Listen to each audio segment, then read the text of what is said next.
Hello everyone, this is Kaveri Kathuria and once again welcome back to our channel.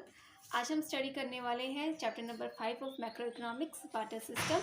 इस चैप्टर को हम बहुत ही डीपली अंडरस्टैंड करेंगे और इसको हम आगे आने वाले 5 लेक्चर्स में कवर करने वाले हैं।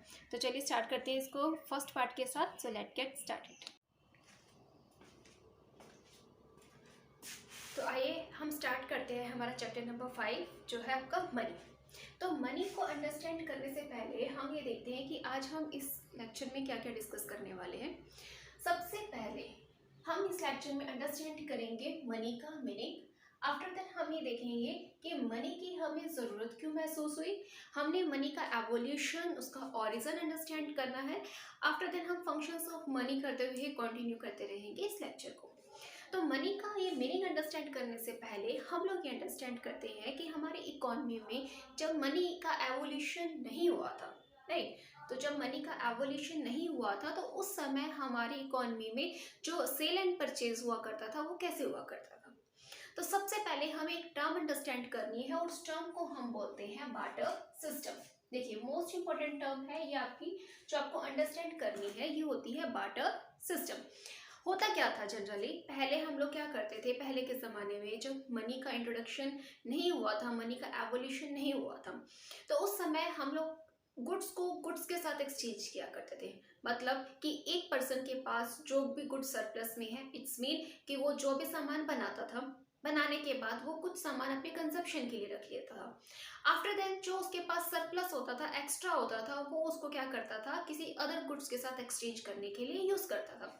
फॉर एग्जाम्पल कि अगर मान लीजिए कि मैंने राइस का प्रोडक्शन किया और राइस का प्रोडक्शन करने के बाद मैंने कुछ क्वांटिटी अपने घर में कंजप्शन के लिए रख ली, और वो रखने के बाद अगर मेरे पास कुछ एक्स्ट्रा बच जाता है तो वो कहलाता है सरप्लस।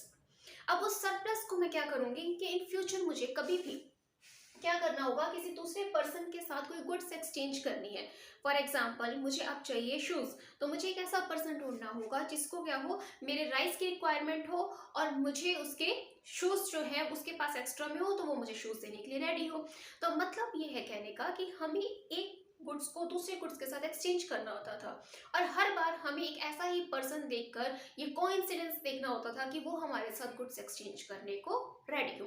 तो इन शॉर्ट हम ये कह सकते हैं कि जब गुड्स को गुड्स के साथ एक्सचेंज किया जाता था तो ऐसे सिस्टम को हम बोलते थे बार्टर सिस्टम ऑफ एक्सचेंज।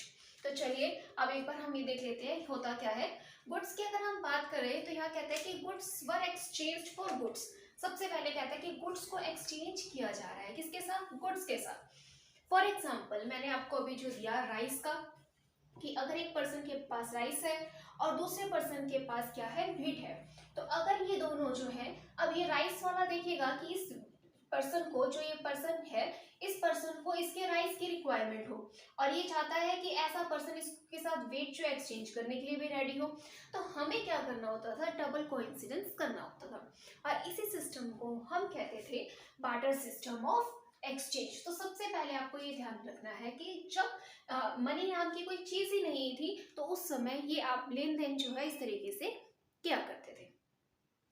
अब ये देखिए, जब हम इस सिस्टम की बात करते हैं, राइट, जब आप ऐसे एक्सचेंज कर रहे हैं गुड्स को एक गुड्स के साथ, अब फॉर एग्जांपल अब क्या है कि अभी भी आपके पास राइस ही सरप्लस में है, कोई और सामान तो आपने प्रोड्यूस किया ही नहीं है, लेकिन अगर अब आपको जो है वेट नहीं चाहिए, वेट के अगेंस्ट अब आपको चाहिए फॉर एग्जाम्पल शूज़। अगर आपको शूज़ चाहिए तो अब आपको एक ऐसा पर्सन ढूंढना होगा जिसको आपके राइस की रिक्वायरमेंट हो और आपको उसके शूज़ की रिक्वायरमेंट हो।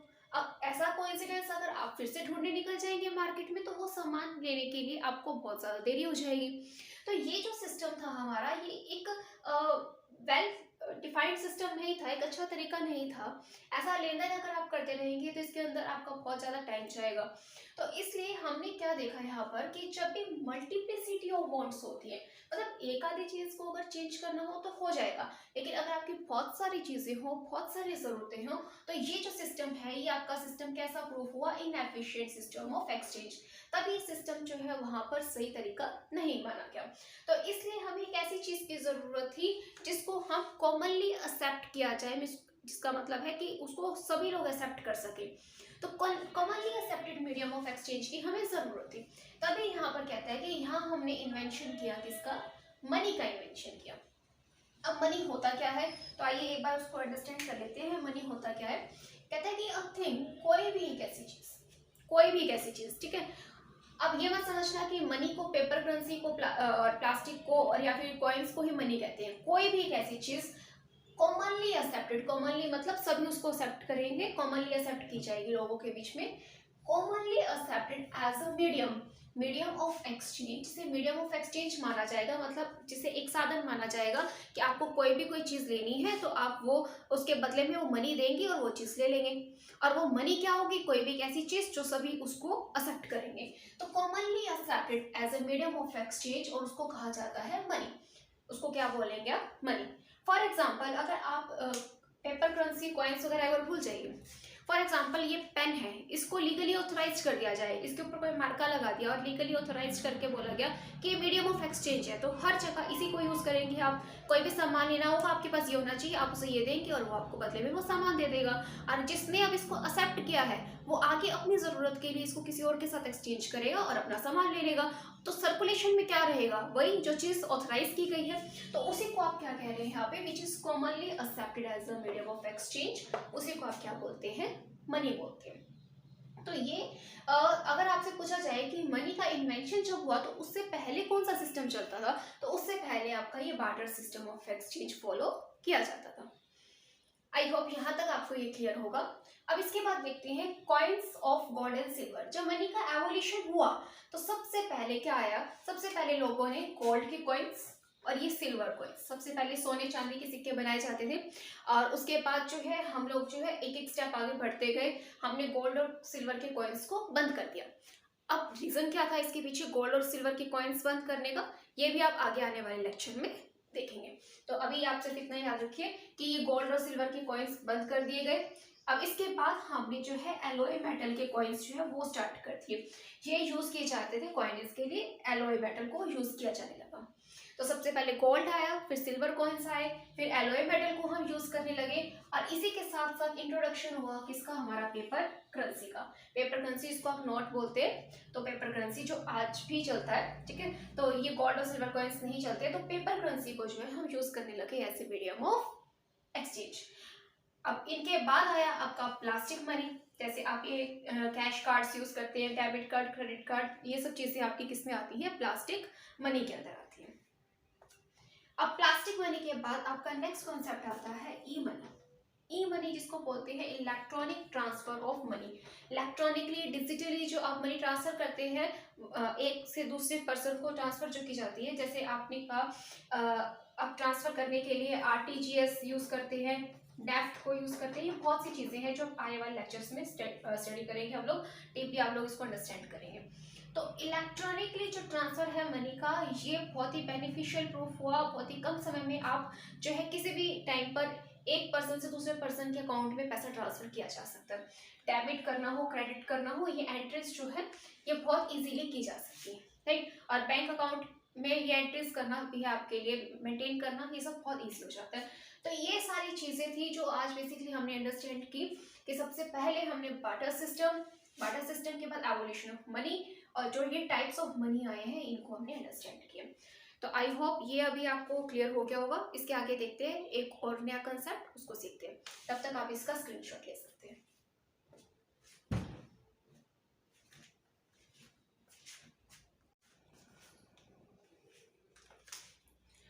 अब हम देखते हैं जर्नी फ्रॉम बार्टर सिस्टम से जो आपकी जर्नी स्टार्ट हुई है और ई मनी तक जो ये जर्नी गई है। इट मीन्स कि हम लोग फर्स्ट स्टेप से बात करने वाले हैं, जो हमारा बार्टर सिस्टम यूज होता था वहां से, और जो आज हम ई मनी यूज कर रहे हैं। तो यहाँ तक की जो एक जर्नी जो हमने अभी ब्रीफ में डिस्कस की थी, अब हम उसको डिटेल में देखेंगे, तो स्टेप बाय स्टेप हम उसको अंडरस्टैंड करेंगे। तो सबसे पहले अगर हम बात करें बार्टर सिस्टम की, तो बार्टर सिस्टम के कुछ एडवांटेजेस भी हैं और कुछ इसके क्या है यहाँ पर डिसएडवांटेजेस भी हैं। देखिए, कोई भी चीज़ अगर आप यूज़ करते हैं तो उसके कुछ प्रोज एंड कॉन्स तो होते हैं, कुछ बेनिफिट्स भी होते हैं और उसकी कुछ लिमिटेशंस भी होती हैं। तो ऐसे ही हम लोग बात करते हैं सबसे पहले इसकी एडवांटेजेस की, फिर हम उसके डिसएडवांटेजेस को भी देखेंगे। तो यहाँ पर सबसे पहले आता है एडवांटेज की, अगर बात करें फैसिलिटेटेड एक्सचेंज। इसका एक ही फायदा था कि आप चीज़ों को क्या कर रहे हैं कि एक गुड्स को दूसरे गुड्स के साथ, one good with another good आप क्या कर रहे हैं, उसको एक्सचेंज कर रहे हैं। तो फैसिलिटेटेड एक्सचेंज सिर्फ इसका फायदा था। बाकी जो इसके डिसएडवांटेजेस थे ये यहाँ पर आपको ध्यान देने, एग्जाम में यहाँ से क्वेश्चन पूछा जाता है, राइट। तो आपके जो वैल्यू बेस्ड क्वेश्चंस आते हैं वो जनरली आपको इन पॉइंट्स में से पूछे जाते हैं। ये तो एक सिंपल पॉइंट था कि फैसिलिटेटेड एक्सचेंज। फर्स्ट पॉइंट की बात करें तो फर्स्ट होता है double coincidence of bonds. Double coincidence of bonds, जैसे मैंने आपको अभी एक्सप्लेन किया, आपको वेट को एक्सचेंज करना है राइस के साथ, राइस को एक्सचेंज करना है वेट के साथ, तो वो एक प्रॉब्लम क्रिएट करता था और आपको ऐसा देखना पड़ता था कि दोनों की जरूरतें एक दूसरे के साथ पूरी हो रही हो, ऐसा मैच हो रहा हो, ऐसा कोई कोइंसिडेंस बनता हो। अगर फिर भी मैं आपको इस एग्जांपल से अगर समझाऊं, फॉर एग्जांपल मान लीजिए कि पर्सन है, राइट। इस पर्सन के पास क्या है कि इसके पास गोल्ड ज्वेलरी है, ठीक है, गोल्ड ज्वेलरी इसके पास है और इसको चाहिए क्या, इसको वेट चाहिए। मैंने ये लिख दिया एंड रिप्रेजेंट कर रहा है नीड को, कि मतलब इसको वेट की जरूरत है, लेकिन इसके पास पोजेशन किसका है, इसके पास गोल्ड ज्वेलरी है। अब यहाँ पर एक पर्सन है मार्केट में, ये ढूंढने निकल गया कि ऐसा इसको कोई पर्सन मिल जाए कि जो क्या करे, इसकी गोल्ड ज्वेलरी ले ले और इसको वेट दे दे।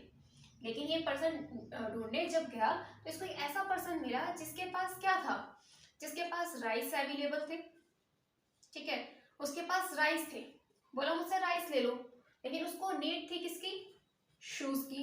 अब यहाँ पर इनकी जो जरूरत है वो मैच नहीं हो रही, क्यों, क्योंकि ये तो क्या देने को रेडी है, ये तो गोल्ड ज्वेलरी देने को रेडी है, इसके पास पोसेशन है उस चीज का, मतलब पोसेशन मतलब हैविंग, जो उसके पास जो चीज है।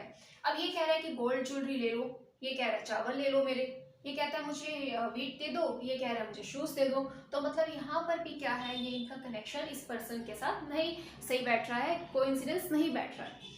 आगे ये फिर मार्केट में गया, इसको फिर एक और पर्सन मिल जाता है, राइट, सेकंड पर्सन से ये मिला। अब जब सेकंड पर्सन के पास ये जाता है तो उसको किस चीज की जरूरत है, वो कहता है कि मुझे राइस की जरूरत है, ठीक है, इसको क्या चाहिए, इसको नीड है राइस की, लेकिन इसके पास है क्या, मान लीजिए इसके पास सिर्फ पेन्स पड़े हैं, कहता है मेरे पास पेन है तो आप मुझसे वो ले सकते हैं। अब ये जब सेकंड पर्सन से मिला तो इसने इसको क्या कहा, गोल्ड ज्वेलरी ले लो, इसको चाहिए ही नहीं, इसको तो चावल चाहिए, वो गोल्ड ज्वेलरी थोड़ी ना खाएगा। तो यहाँ पर है क्या, पेन। अब ये पेन देने को तैयार है, इसको तो गेहूं चाहिए। अब जहाँ गेहूं की जरूरत है वहां पेन तो पूरे नहीं आ सकते ना, उनका कोई यूज ही नहीं है, तो यहाँ पर इसका कनेक्शन इसके साथ भी नहीं बना। अब फिर ये अगर थर्ड पर्सन से मिला, ठीक है, आगे फिर इसने किसी और पर्सन से बात की कि ऐसी ऐसी चीज है, मुझे ज्वेलरी चाहिए, आपको वेट चाहिए।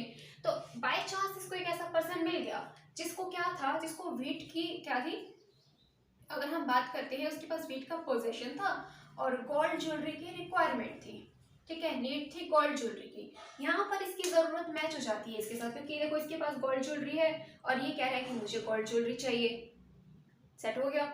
इसके पास क्या है, इसको वीट चाहिए थे, इसके पास वीट अवेलेबल था, इसने कहा कि मेरे से वीट ले लो, तो ऐसा एक कोइंसिडेंस बैठा, तो यहाँ जाकर इसका ये सेट हुआ। मान लीजिए कि ये तो यहाँ पे फॉर एग्जांपल मैंने 3 ही पर्सन लिए हैं समझाने के लिए, for the shake of simplicity, कि मैं हर चीज़ यहाँ पर नहीं एक्सप्लेन कर सकती कि वो एक दिन में कितने लोगों से मिला।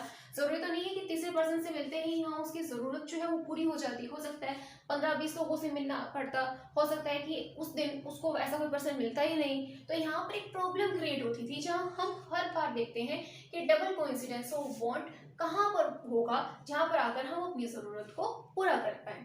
तो ये इसका सबसे बड़ा एक क्या था, आपका बाटा सिस्टम का डिसएडवांटेज था, right.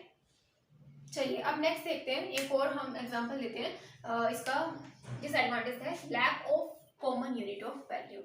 Lack of common unit of value का मतलब होता है कि आप जब बाटा सिस्टम में बात कर रहे हैं तो आपके पास एक ऐसी कॉमन यूनिट होनी चाहिए, लेकिन lack of common unit of value, तो इसका एक डिसएडवांटेज रहा, मतलब ऐसी कोई चीज़ थी नहीं जो कॉमनली एक्सेप्टेड हो। तो चलिए मैं इसको एक बार एग्जांपल से आपको समझाती हूँ। अब ये सेकंड पॉइंट का एग्जांपल है। अब यहाँ पर कहना चाहता है कि अगर आपसे कोई पूछे, आपकी कार है, ठीक है, आपसे पूछे इस कार का वैल्यू क्या है, अगर आज के टाइम में आपसे पूछ लिया जाए इस कार का क्या वैल्यू है, तो आप बता पाएंगे कि इस कार का वैल्यू क्या है, 15 लाख रुपीज है फॉर एग्जांपल, ठीक है, 15 लाख रुपीज है। तो आप बता पा रहे हैं, इसे कॉमनली मीडियम ऑफ एक्सचेंज हमारे पास आज अवेलेबल है, तो आज हम उसकी कीमत बता सकते हैं, वैल्यू बता सकते हैं। लेकिन अगर यही आप काफी समय पीछे चले जाएं, बार्टर सिस्टम की अगर मैं बात करूं और उसमें अगर आपसे पूछ लिया जाए कि आप इस कार की वैल्यू बताएं, अब इस कार की वैल्यू क्या हो सकती है, कोई अगर परचेज करने आया है तो वो क्या कहेगा कि मैं इसके बदले इतना गेहूं दे सकता हूँ, इतने चावल दे सकता हूँ, या फिर उसके पास जो भी चीज़ें अवेलेबल होगी, पशु है, वो सब चीज़ें वो देने को तैयार हो जाएगा। लेकिन अगर कोई और पर्सन आ जाए तो अब उसका जो वैल्यू है वो चेंज हो जाएगा।